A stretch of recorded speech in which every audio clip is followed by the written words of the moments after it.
Olá pessoal, aqui é Micael Sousa do canal Jogos no Tabuleiro. Vou fazer hoje aqui um vídeo sobre design de jogos, mas aqui um conteúdo mais ou menos indireto. Não se trata de nenhuma metodologia específica, mas trata-se de uma reflexão que eu fui fazendo, que se insere numa corrente que é defendida por muitas pessoas, e eu vou defendendo sempre isso nas formações e aulas e afins, que é o princípio de que o designer, o criador de jogos, deve jogar muitos jogos. E existem alguns tipos de jogos,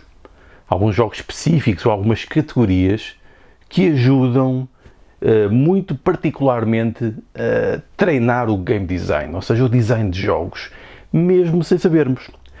E comecei a refletir um pouco sobre isto e veio-me à ideia 3 jogos importantes que fazem parte também da história dos jogos. Nós hoje em dia poderíamos fazer uma abordagem, isto pensando aqui nos jogos analógicos, mas isto depois transpõe quase totalmente ou apoia muito o desenvolvimento de jogos digitais. Mas, por exemplo, colocando de parte aqui as influências dos chamados estilos europeus e dos estilos americanos, dos Eurogames e dos American Games, ou Ameritrash, como queiram chamar, nós claramente vemos nestes tipos de jogos, nos Ameritrash, nos American Games, uma prevalência para a parte narrativa, que depois é implementada de várias maneiras, e nos jogos de estilo europeu, nos Eurogames, uma prevalência no sistema mecânico, que se traduz numa economia de jogo onde o equilíbrio e o controle das interações entre os jogadores deve ser feita para garantir uma experiência de jogo, ou seja, aquele tipo de experiência de jogo que se deseja, do efeito de equilíbrio do jogo, em que de facto vamos premiar a eficiência, quando no outro jogo, nos jogos mais americanos, não que isso não exista, isso existe na mesma, mas acima de tudo importa a experiência narrativa, e na experiência narrativa alguns dos efeitos de imprevisibilidade aleatória fazem sentido e são extremamente necessários para dar significado ao jogo, como o facto de não conseguirmos ultrapassar um obstáculo, ou vir uma dificuldade que não conseguimos controlar, ou num ataque simplesmente falharmos, ou conseguirmos dar um golpe com mais energia ou com mais poder, ou o que quer que seja.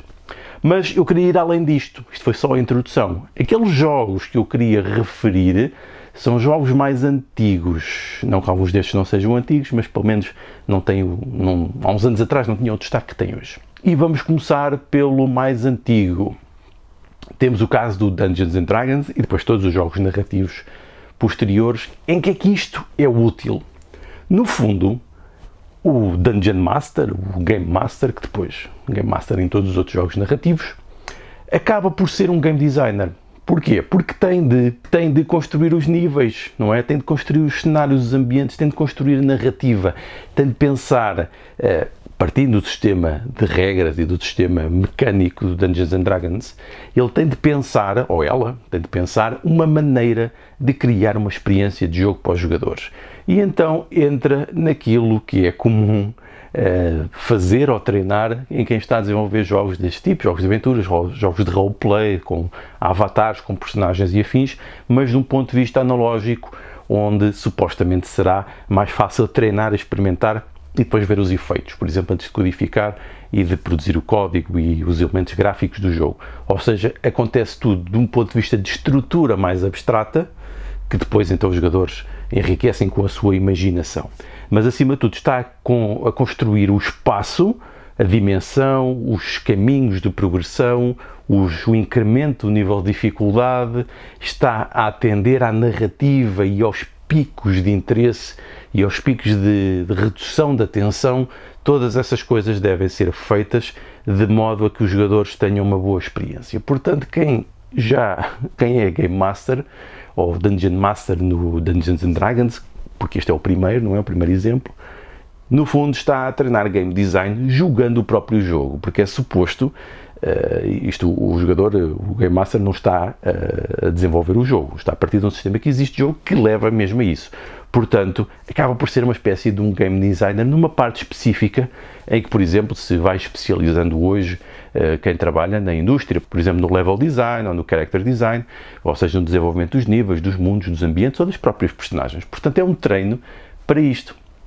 Depois, outro jogo que também acho que é muito importante, e só pelo simples facto de jogarmos treina A nossa concepção para criar depois novas são as Aventuras Fantásticas, que saiu em português através da Verbo. Isto é mais ou menos dos anos 80, enquanto o Dungeons and Dragons era dos anos 70. Aqui nós entramos naquilo que é o conceito de Narrative Driven Design, ou seja, o design guiado pela narrativa. Eu depois vou fazer um vídeo especificamente sobre isto, mas aqui nós vemos como é que nós podemos pegar numa ação e dividi-la em pontos de decisão, que no fundo é isso que o livro faz quando nos diz faz isto ou faz aquilo e nos faz avançar no próprio livro. Portanto, ensina-nos a separar uma narrativa em pontos de decisão, e isto obviamente também é importante para estruturar o modo como a própria narrativa conduz ou define o jogo.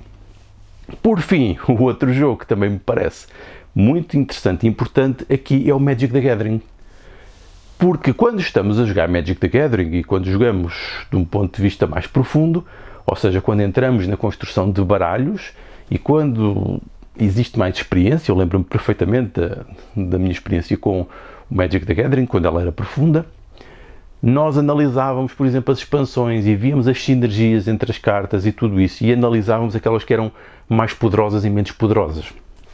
Mas fazíamos principalmente isso quando estávamos a construir os baralhos, em que tínhamos que construir o fluxo de mana, ou seja, o fluxo de recursos, e tínhamos que atender às probabilidades da saída das cartas. Ou seja, para nós, enquanto estávamos a construir, a jogar o jogo, era muito óbvio a progressão que tinha de ser implementada no jogo a nível dos efeitos de custo e benefício e equilibrar o próprio baralho. Mas também quando fazíamos os drafts e os sealed decks, era mais ou menos a mesma coisa. Nós tínhamos que atender à curva de crescimento de mana, tínhamos que atender a essas coisas, às possíveis interações, tínhamos de pensar que tipo de adversário é que poderíamos encontrar e que tipo de cartas e de elementos é que tínhamos que introduzir no nosso baralho para ele estar preparado para isso, pensando em estatística, em probabilidades. Portanto, isto é uma forma de equilibrar o sistema económico do próprio jogo que nós fazíamos quase sem dar conta. E isto são ensinamentos que ficam, e lá está, exige bastante do jogador, e isto cativava muitas pessoas quase para gostarem mais desta parte da construção dos baralhos e o teste depois.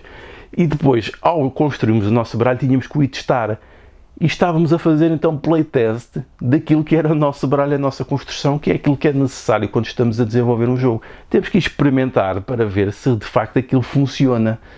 Portanto, dá-nos esta noção de construção do sistema económico, construção da estrutura, do equilíbrio, da estabilidade, das probabilidades e daquilo que vai ser o teste depois prático quando aquilo está a ser testado com jogadores reais. Portanto, estas coisas, estes três, Dungeons and Dragons, pela construção de mundos, as Aventuras Fantásticas pela estruturação da narrativa em pontos de decisão, que também acontece, obviamente, no